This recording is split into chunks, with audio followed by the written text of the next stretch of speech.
নমস্কার। যুক্তি তর্ক সঙ্গে অর্কয়ে আপনাদের স্বাগত। আপনাদের সঙ্গে আমি অর্কপ্রভু সরকার। আরজিকর আন্দোলনের প্রভাব, ন্যায় বিচারের দাবিতে মানুষের যে পথে নামা, তার প্রভাব শুধু এই রাজ্যের গণ্ডিতে সীমাবদ্ধ নেই। রাজমহল পাহাড়ের ওপারে যে ভারতবর্ষ, সেখানেও তার অভিঘাত পড়েছে, অন্তত দেশের রাজনীতিতে। দেখুন, অখিলেশ যাদব আর অরবিন্দ কেজরিওয়ালের আপ মমতা বন্দ্যোপাধ্যায়ের পাশে এসে দাঁড়িয়েছে।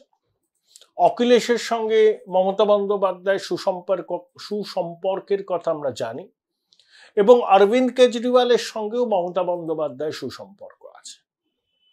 কিন্তু বেসুরো বেজেছে কংগ্রেস, প্রথমে প্রিয়াঙ্কা গান্ধী, তারপর রাহুল গান্ধী। প্রিয়াঙ্কা সরাসরি নাম না করে খোঁচা দিয়েছে রাজ্য সরকারকে, তৃণমূলকে, ন্যায় বিচার দিতেই হবে বলেছে। এবং রাহুল গান্ধী বলেছেন যে দোষীদের আড়াল করার চেষ্টা হচ্ছে।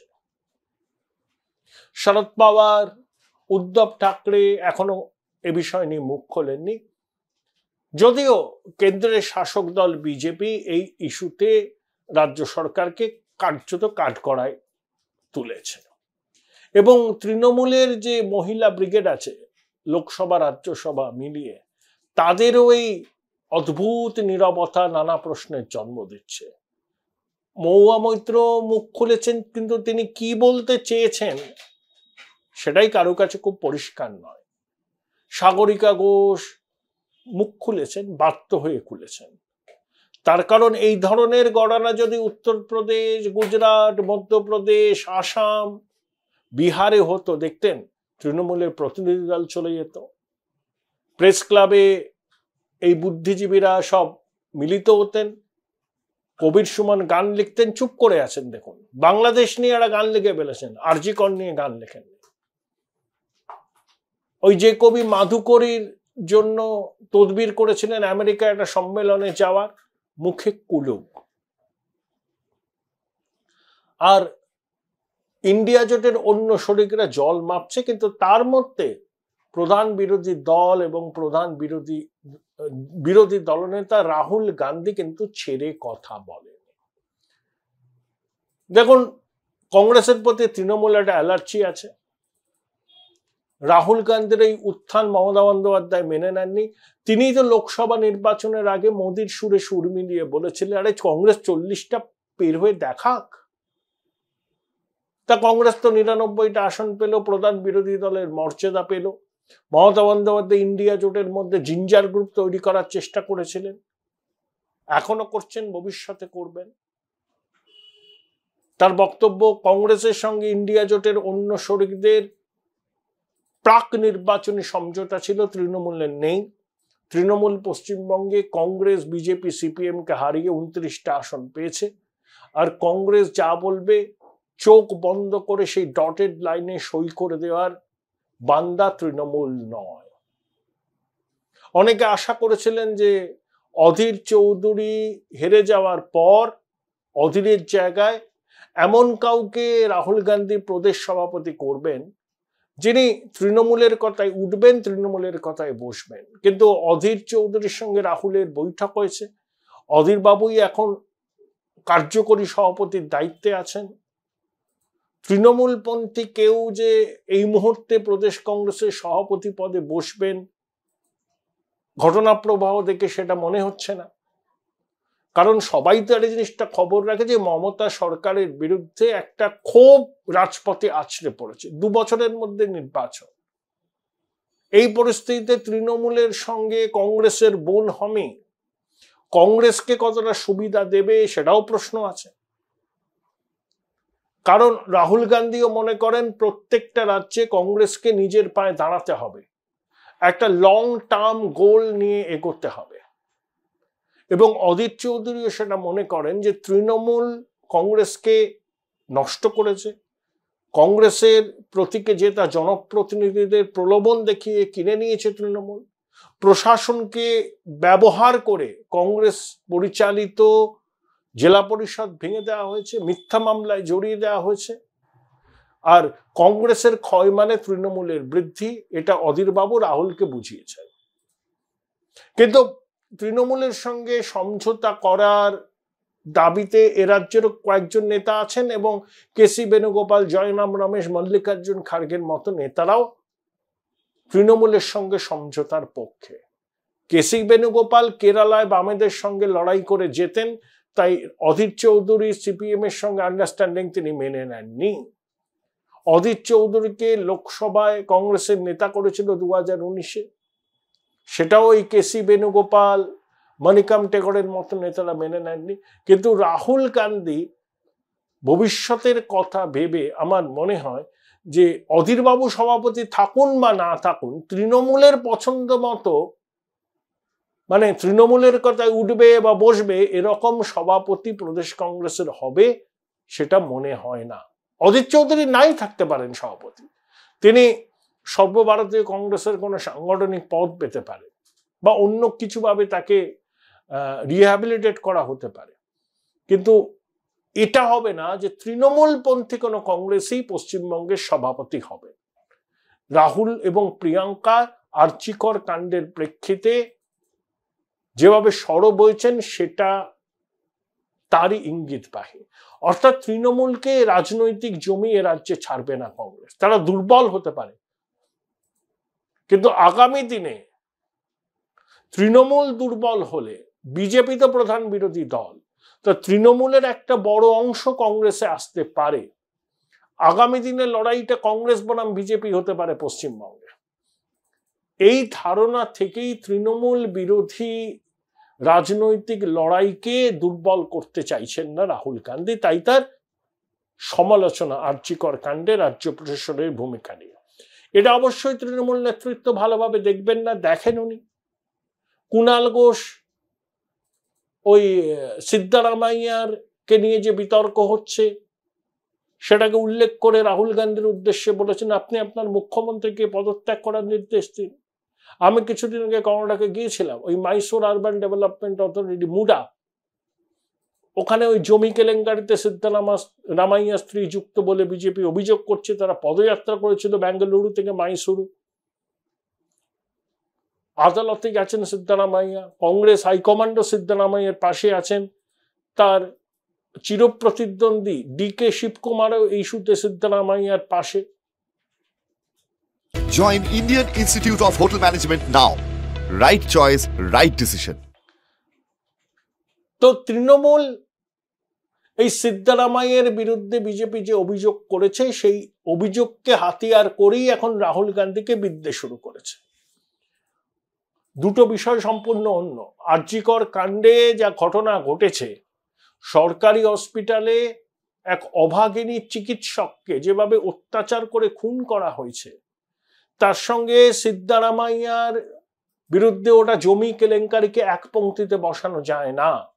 আর কারা দুর্নীতির বিরুদ্ধে সওয়াল করছে, যাদের বিরুদ্ধে বুড়ি বুড়ি দুর্নীতির অভিযোগ, যাদের দু একজন মন্ত্রী জেলে, সুপ্রিম কোর্টে মামলা চলছে, কয়েকজন রক্ষা কবচ নিয়ে আছেন।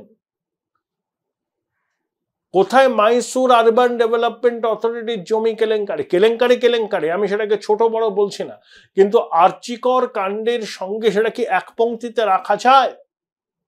যে কোনো সচেতন সহনাগরিক আরজিকর কাণ্ড নিয়ে সরব হবেন, তাতে তৃণমূলের গাত্রতা হলে কি করতে পারেন তারা? রাহুল গান্ধীও সেটা করেছেন। অখিলেশ আর কেজরিওয়ালের পার্টির নিরাপত্তাও অনেক প্রশ্ন তুলছে।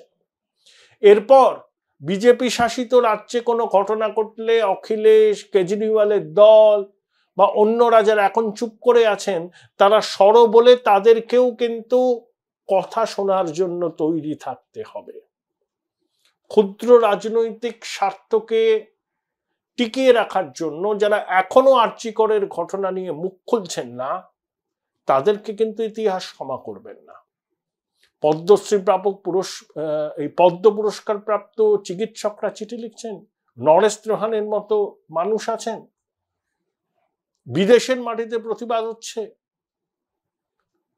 দলমত নির্বিশেষে মানুষ পথে নেমেছেন, মহিলারা নেমেছেন, শুধু কলকাতার রাজপথে নয়, জেলা শহরে, দেশের অন্যান্য শহরে, এমনকি বিদেশেও। সেখানে মমতা বন্দ্যোপাধ্যায়কে তুষ্ট রাখার জন্য যদি অখিলেশ, অরবিন্দ কেজরিওয়ালের দল, তেজস্বী মুখে কুলু পেটে থাকেন, ইতিহাস তাদের ক্ষমা করবে না। এরপর বিজেপি শাসিত রাজ্যের কোনো ঘটনা নিয়ে তারা সরব হলে তাদেরকে কিন্তু জবাবদিহির মুখে পড়তে হবে। দেখুন, এই ধরনের ধর্ষণ, মেয়েদের উপর অত্যাচারের ঘটনা, এটা কোনো রাজ্যের ক্ষেত্রে সীমাবদ্ধ নয়। সারা ভারতবর্ষে ধরনের ঘটনা প্রতিনিয়ত হচ্ছে। উত্তরাখণ্ডে হচ্ছে, উত্তরপ্রদেশে হচ্ছে। ন্যাশনাল ক্রাইম রেকর্ডস ব্যুরোর একটা সমীক্ষা বলছে 2022 বোধহয় 32-33 হাজার ধর্ষণের ঘটনা ঘটেছে ভারতবর্ষে। নির্ভয়া কাণ্ডের পরও কমেনি। এটা সামাজিক ব্যাধি, কিন্তু সামাজিক ব্যাধি বলে আমি হাত পা গড়িয়ে থাকতে পারি না। প্রত্যেকটা রাজ্য সরকারকে এগুলো রোকবার জন্য কঠোর আইন আনতে হবে, ব্যবস্থা নিতে হবে, এবং প্রত্যেকটা পরিবারকে তাদের পরিবারের পুত্র সন্তানকে বলতে হবে, বোঝাতে হবে যে মেয়েরা মাতৃশক্তি, কেউ বোন, কেউ দিদি, কেউ মা, কেউ স্ত্রী, কেউ বান্ধবী, তারা অর্ধেক আকাশ। একসঙ্গে কাঁধে কাঁধ মিলিয়ে বিকশিত ভারত গড়তে হবে। এখানে মেয়েদের আক্রমণের লক্ষ্য হিসাবে বেছে নিলে স্বয়ং বিধাতাও আমাদের ক্ষমা করবে না। এটা প্রত্যেকটা পরিবারের অভিভাবকদের তাদের সন্তানদের বোঝাতে হবে। এর জন্য জন আন্দোলন চাই, সামাজিক সচেতনতা চাই। কিন্তু যে অভিযোগ রাজ্যে উঠছে যে প্রভাবশালীদের বাঁচাতে চাইছে, অভিযুক্তদের বাঁচাতে চাইছে একটা শ্রেণী, এই অভিযুক্তরা নাকি প্রভাবশালীদের ঘনিষ্ঠ, এবং পুলিশের ভূমিকা নিয়ে অনেক প্রশ্ন উঠছে। মানুষ প্রতিবাদ করছেন, পুলিশের তলব পাচ্ছেন, জনরোষ রাস্তায় আছড়ে পড়ছে। এই সরকার তো আত্মঘাতী গোল করছে দিনের পর দিন। যারা খেলা হবে দিবস পালন করে তারা মোহনবাগানের ডার্বি ম্যাচ হতে দিচ্ছে না। তো এর প্রতিবাদ করেছেন রাহুল, প্রিয়াঙ্কা। কেন অখিলেশ চুপ, তেজস্বী চুপ, উদ্ধব চুপ, শরদ পাওয়ার চুপ? প্রশ্ন তো উঠবেই।